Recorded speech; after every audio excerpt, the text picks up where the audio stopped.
in my travels teaching bonsai, I've noticed there are various problems that crop up time and time again, always the same things, and a lot of these things confuse people and cause all sorts of problems, and ultimately leave people feeling quite dissatisfied with the trees they have on their benches. Today I'd like to deal with one of those problems for you, and it's very simple, it's very quick, and it's very easy, and it makes an average tree into something much better. The tree we'll be looking at today is an English hornbeam. This is a native of the UK and a very popular tree for bonsai. This is very typical of the type of tree that's produced from this material, probably originally from nursery stock, and as is usually the way with these things, it's been cut down from a much larger tree. And if I just rotate this, you'll see here a big saw cut. From the front it kind of looks okay, but from the back it's ugly, and I've obtained this tree because the previous owner was dissatisfied with it. And so basically what I want to show you today is a simple technique to be able to deal with this and make this tree into a much better quality bonsai. I've just used some raffia to tie these small branches out of the way, and looking closely at this cut you can see it's absolutely flat, and you can still make out the saw marks where the original trunk was removed. We've had a few years of callus growth around the edge here, which you see is rolling in quite nicely, and around the edge there's a very sharp edge of dry bark, which was where the original cut was made. So because we've got this callus rolling nicely, this is a perfect candidate to be able to hollow this, and the callus will gradually roll into the hole and will look very natural. At the base here you can see there's no callus tissue at all, and that's because there's no sap flow here.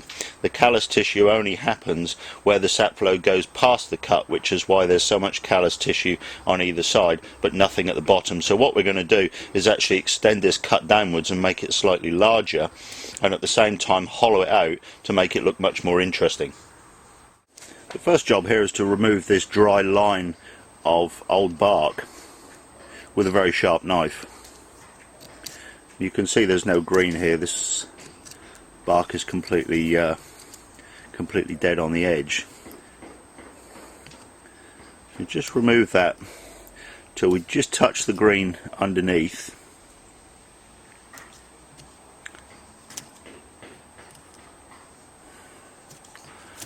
Like so, and then just give that a scrape. What that helps to do is integrate this callus tissue into this original bark, so this then looks much more natural.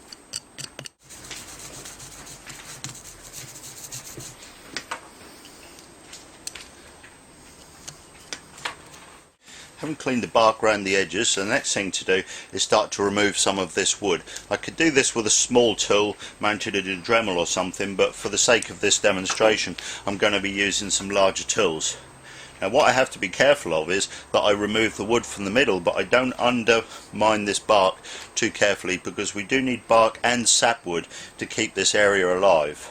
And at the same time I'm going to extend this a little bit lower to give this a much more natural appearance.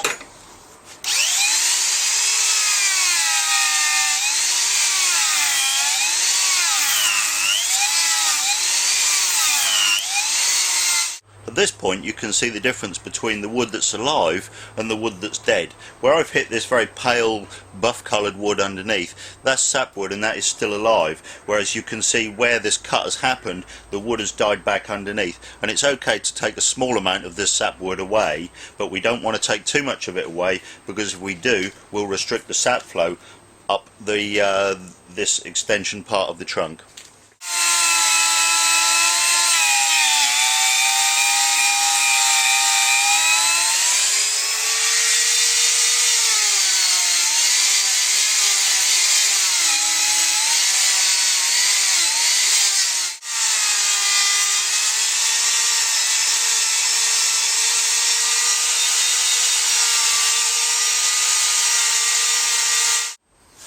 I'm now going to use a much smaller tool to undercut some of this bark very slightly, so that in the future, as this callus continues to form, it will roll into this hole, and that will give the tree a very natural look.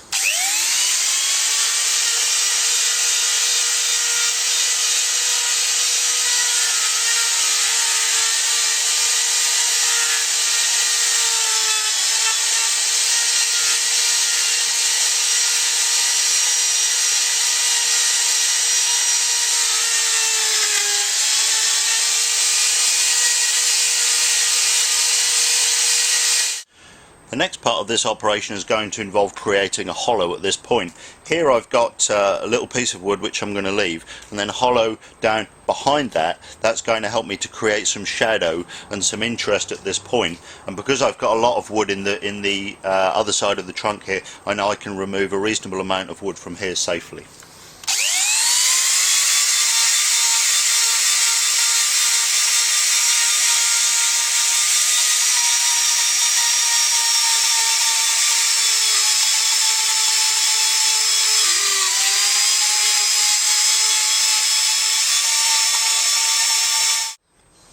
What I want to do now is put some detail in this part of the trunk where this deadwood is, so that it's not just a flat, smooth piece of wood.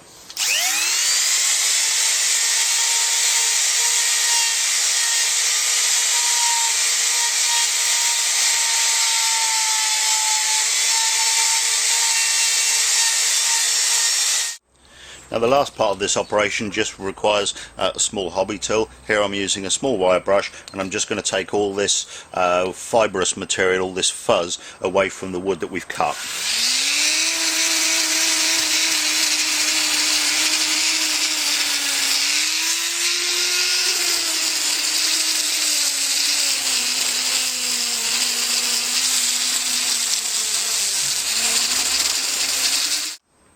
The final part of this operation just involves staining this wood. Here I'm using a little bit of very dark brown. It's a white spirit based wood stain that you can obtain in any hardware store.